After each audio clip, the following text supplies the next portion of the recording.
Bonsoir à tous et bienvenue si vous nous rejoignez sur BC TV. Plaidoirie du syndicat national des médecins du Congo SINAMED au sujet de l'application du taux d'échange actualisé lors de la paie des fonctionnaires du mois de juillet. Les robes blanches de la capitale invitent les gouvernements à respecter ses promesses de payer les fonctionnaires conformément à la fluctuation du taux d'échange. Un appel au calme a été lancé à cet effet à l'endroit des médecins en attendant qu'un compromis soit trouvé. Et puis poursuit des travaux de réhabilitation de la voirie de Kisangani et des routes qui désenclavent cette ville par l'office des routes. Après la route de Bondou, cap sur les ponts Maïko qui relie Kisangani à Lubutu. Présent sur le lieu, le ministre des Infrastructures et Travaux Publics Thomas Louaka a fait savoir que la réhabilitation de ce pont aura une durée de 2 semaines avant d'ajouter que tous ces travaux sont financés par les trésors publics congolais et les fonds nationaux routiers FONER. Enfin, en dehors de nos frontières, les soupçons d'ingérence russe dans la campagne présidentielle américaine viennent de connaître un nouveau rebondissement. Donald Trump Jr. a publié ces mails à travers lesquels il entrait en contact avec une avocate russe pendant la campagne. Avocate qui, selon les fils du président américain, aurait pu lui fournir des informations sur la démocrate Hillary Clinton, adversaire de son père à la présidence. Le syndicat national des médecins du Congo, SINAMED, interpelle le gouvernement au sujet de l'application du taux d'échange actualisé lors de la paie des fonctionnaires du mois de juillet. Ici est de signaler qu'un dollar américain s'échange déjà à plus de 1500 francs congolais, pendant que les fonctionnaires sont payés à l'ancien taux de 950 francs congolais. Cette inadéquation ne favorise guère les fonctionnaires dans la mesure où leur pouvoir d'achat s'effrite, leur donnant du fil à retordre face au coût de la vie.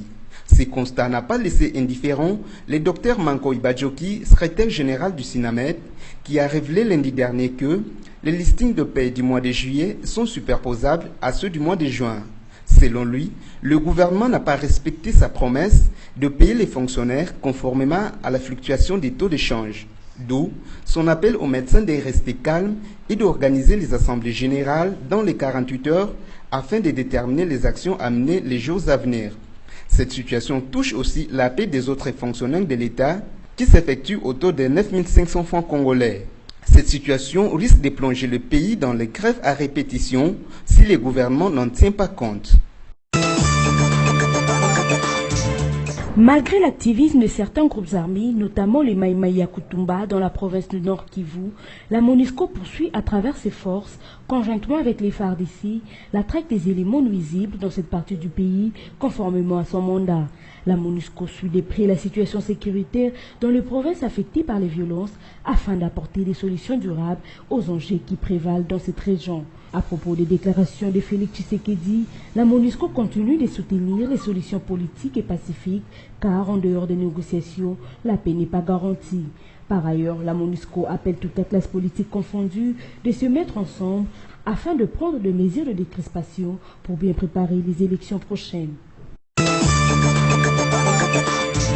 Des violents affrontements opposent les forces armées de la République démocratique du Congo aux miliciens Mai Mai du groupe du chef Charles Kakoulé à Ishasha, près de la frontière ougandaise. C'est aux environs des 4 heures que les militaires ont été surpris par l'attaque des miliciens Mai Mai avant de faire un repli stratégique pour revenir en force. Selon le major Guillaume Njike Kaiko, porte-parole des opérations Sokola 2, les miliciens du chef Charles Kakoulé ont attaqué en premier après avoir été repoussés par les FARDC. Et d'ajouter que l'attaque a été destinée à détourner l'attention des militaires après les pertes subies par les rebelles dans le parc Virunga. Les FARDC ont chassé les Mai Mai tout au long du parc Virunga, l'endroit où les groupes armés se ravitaillaient en pratiquant des activités interdites par la loi. Pour eux, ces activités leur permettaient d'avoir beaucoup plus de moyens, raison pour laquelle les miliciens ont voulu détourner l'attention des FARDC pour continuer leurs activités après. Les combats entre les deux camps se sont poursuivis jusqu'à la matinée de mardi 11 juillet et l'état-major du secteur opérationnel Sokola 2 a dépêché un renfort militaire sur place. Les habitants de Ishasha ont quitté la localité pour trouver un refuge loin de la zone de combat. Poursuite de réhabilitation de la voirie de la ville de Kisangani et ses environs par l'Office des routes. C'est le cas du pont Maïko sur l'As Kisangani-Ubundu qui conduit jusqu'à Bukavu. Selon le ministre des Infrastructures Thomas Louaka, ces ponts détériorés qui rendent difficile le trafic sur cette route doivent être réhabilités. Ce pour 2 semaines avant la reprise du trafic. Tous les gros problèmes aujourd'hui qui a interrompu le trafic sur cet axe, c'est le pont Maïko qui a été fragilisé. Vous savez que c'est un vieux pont qui date de l'époque coloniale. Nous avons essentiellement des problèmes. Les éléments se sont abîmés et puis il y a aussi les trafics qui ne respectent pas. Les camions qui ne respectent pas les tonnages. Vous avez vu, c'est marqué poids maximum tonnage autorisé, c'est 25 tonnes. Mais nous avons vu des camions qui font plus de 25 tonnes qui attendent pour traverser. Donc c'est pour ça que l'Office des routes, la direction provinciale de Kisangani a pris la décision responsable à mon avis d'interrompre la circulation sur ces ponts avant d'entamer les travaux. Et puis, on nous a fait part de ça à Kinshasa. La décision a été prise il y a déjà quelques semaines. Les fonds ont été envoyés. L'Office des routes va. Ça, c'est une annonce que j'ai faite à la population qui utilise cet axe. Les travaux vont commencer cette semaine, probablement le jeudi, pour traiter les bourbiers qu'on a vus sur la chaussée et puis pour traiter aussi les ponts. Les ponts ici, ça pourra nous prendre minimum 2 semaines avant que le trafic ne commence. Ils vont renforcer les ponts, ils vont changer tout ce qui a changé et puis ils vont même attaquer avec l'antirouille pour protéger plus solidement les ponts. À la question de savoir d'où viennent les financements de ces travaux, Thomas Louaka a fait savoir que l'argent vient du Trésor public congolais et du Fonds d'entretien routier FONER. Notre législation prévoit que les routes sont entretenues de 2 manières. Il y a les trésors publics qui envoient régulièrement de l'argent à l'Office de route pour entretenir les routes. Et puis il y a les fonds d'entretien routier, les FONER aussi, qui envoient régulièrement de l'argent. Mais comme vous le savez, les recettes, nous sommes dans une période économique où les recettes ont baissé. On essaie de faire, il y a tellement d'urgence, il y a tellement de priorités. Voilà comment on essaie de faire à gauche et à droite. La réhabilitation des voiries urbaines et des provinces fait partie du programme de la révolution de la modernité du président de la République, Joseph Kabila. Ce dans son volet de réunir toute la République par voie routière. La Régie des eaux explique la présence des matières fécales dans les robinets de quelques abonnés à Ngalema, Kinshasa. Selon Pierre Makoyo, directeur provincial de la Régie des eaux Kinshasa, l'incident qui s'est produit il y a quelques jours au quartier Upen dans la commune d'Ngalema est dû à la négligence d'un abonné. Le directeur provincial de la Régie des eaux a insisté mardi 11 juillet que cette situation n'est pas généralisée mais bien localisée. L'abonné incriminé habitant l'avenue Congo numéro 65 dans la commune d'Ngalema avait creusé un trou pour vidanger sa fosse septique. La fuite qu'il a aménagée s'est trouvée sur la canalisation de la Régie des eaux qui était percée. C'est ce qui a fait que les matières fécales soient absorbées par les conduites de la Régie des eaux qui les ont amenées jusqu'au robinet, expliquait Pierre Makoyo. Il recommande par ailleurs à la population de respecter les passages des tuyaux de la Régie des eaux et aux services publics de reprendre la gestion de l'espace environnemental public, surtout les services de l'hygiène. Donald Trump Jr. a décidé de publier mardi 11 juillet dernier sur son compte Twitter les courriers concernant son rendez-vous avec une avocate russe, montrant qu'un intermédiaire lui avait proposé l'aide pendant la campagne électorale de son père, Donald Trump. Cette affaire fait monter la tension au Congrès américain alors que plusieurs enquêtes lancées pour relever les liens de la campagne de Trump avec la Moscou sont en cours. Le magazine américain New York Times, qui a pris l'initiative de dévoiler en premier le rendez-vous de Donald Jr. avec une avocate russe, était cependant sur le point de prouver le sérieux de cette enquête en publiant les emails incriminant les proches du président. Donald Trump Jr. a pris les devants en rendant public une série de messages très instructifs pour les enquêteurs de New York Times. Dans les emails diffusés par Donald Jr., il admet avoir accepté l'aide de Moscou pour nuire à Hillary Clinton. Pour la première fois, depuis le début de cette enquête, sur la Russie, la Maison-Blanche semble prise au dépourvu et la contre-attaque tarde, vu que les républicains semblent pétrifiés. Les démocrates, par contre, passent à l'offensive. C'est le cas du sénateur Tim Kaine de Virginie, qui a déclaré que cette affaire de coalition est en train de devenir une enquête sur une potentielle trahison. Par ailleurs, Donald Trump salue la transparence dont fait preuve son fils aîné. Donald Jr. affirme à son tour n'avoir pas parlé à son père de sa rencontre avec l'avocate russe. Il a ensuite résolu de s'adjoindre les conseils d'un cabinet d'avocats qui va devoir l'aider à expliquer au Congrès comment il a pu accepter l'aide de la Russie lors de la dernière campagne électorale sans se mettre en contravention avec la loi. Et c'est la fin de ce journal. Voici les titres développés. Plaidoirie du syndicat national des médecins du Congo SINAMED au sujet de l'application du taux d'échange actualisé lors de la paie des fonctionnaires du mois de juillet. Les robes blanches de la capitale invitent les gouvernements à respecter ses promesses de payer les fonctionnaires conformément à la fluctuation des taux d'échange. Un appel au calme a été lancé à cet effet à l'endroit des médecins en attendant qu'un compromis soit trouvé. Et puis poursuit des travaux de réhabilitation de la voirie de Kisangani et des routes qui désenclavent cette ville par l'office des routes. Après la route de Bondou, cap sur les ponts Maïko qui relie Kisangani à Lubutu. Présent sur le lieu, le ministre des Infrastructures et Travaux Publics Thomas Louaka a fait savoir que la réhabilitation de ce pont aura une durée de 2 semaines avant d'ajouter que tous ces travaux sont financés par les trésors publics congolais et les fonds nationaux routiers FONER. Enfin, en dehors de nos frontières, les soupçons d'ingérence russe dans la campagne présidentielle américaine viennent de connaître un nouveau rebondissement. Donald Trump Jr. a publié ces mails à travers lesquels il entrait en contact avec une avocate russe pendant la campagne.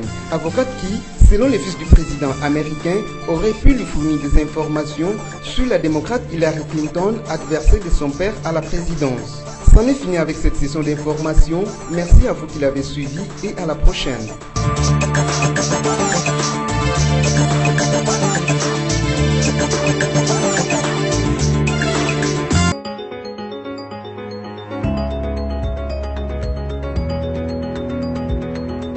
Bienvenue à cette revue de presse des journaux parus en ligne ce mercredi 12 juillet 2017, sélectionnés et résumés sur BSC TV.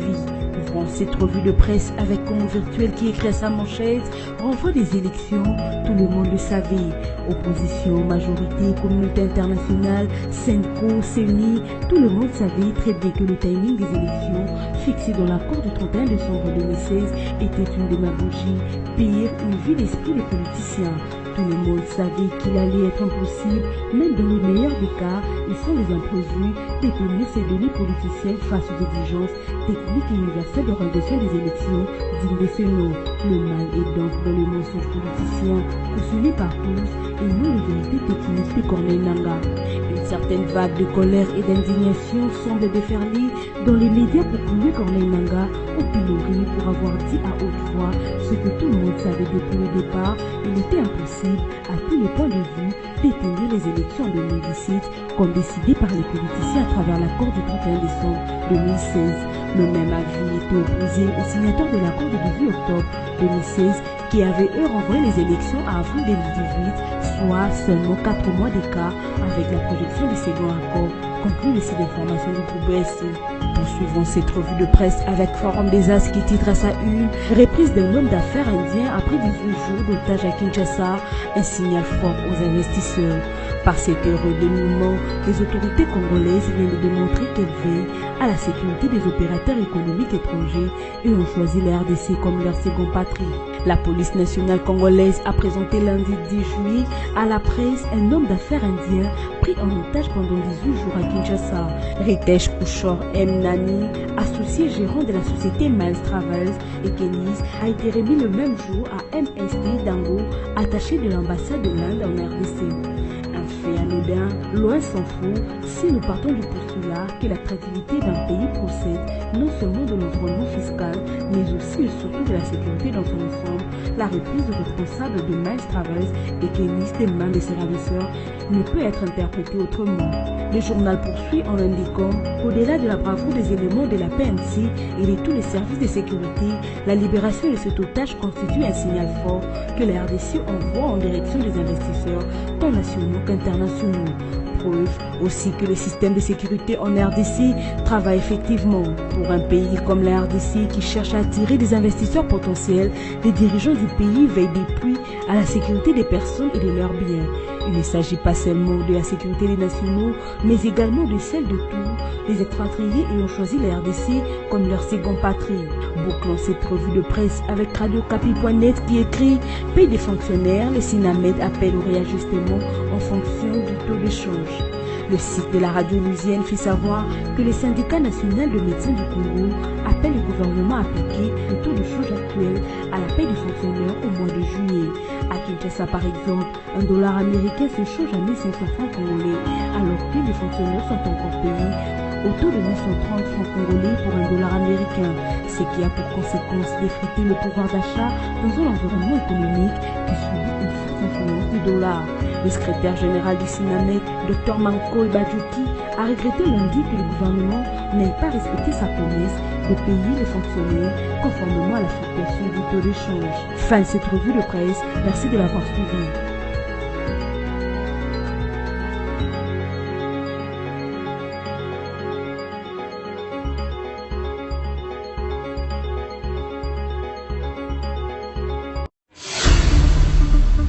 Congo Panorama, votre magazine d'actualité est de nouveau dans vos bacs, dans sa 24e édition, toujours aussi riche que diversifiée. Découvrez nos rubriques telles que la coopération et la diplomatie avec Joseph Kabila et Al-Sisi qui renforcent l'axe Kinshasa-Le Caire. La CIRGL fait bloc avec Kinshasa contre le terrorisme et les groupes armés. Économie et finances, le FPI cimente son partenariat avec la FEC. Henri Avmoulang stimule les opérateurs économiques de l'Est. Société, premières opérations à cœur ouvert réussies à Kinshasa. Sonas, Carole Aguito loue les efforts du personnel féminin. Congo Panorama, c'est surtout la une. Kabila pacifie le Kasaï. Votre magazine revient sur toute la tournée du chef de l'État dans le Kasaï pour la consolidation de la paix et le reconfort des populations éplorées. Découvrez également notre dossier élections. Élections, c'est parti. Ou encore les avis encourageants de l'OIF sur la CENI. Kabila, droit dans ses bottes. Infrastructure, la voirie de Kinshasa en pleine cure de réhabilitation avec l'OVD qui fluidifie la circulation et la CGT à fond sur les grands axes. En politique, élections apaisées, le garant s'est assumé. Joseph Kabila, les élections auront bel et bien lieu. Enfin, l'éditorial de Congo Panorama 24 avec Yvo Ramazani. Il a palpé. L'éditorialiste revisite le parcours pacificateur du président de la République et constate qu'à chaque menace contre la paix, il s'est toujours rendu à la rencontre des populations pour écouter et apporter des solutions. Et la situation au Kasaï n'a pas fait exception. Congo Panorama, s'investir pour un Congo émergent. Congo Panorama, toute l'actualité à votre portée.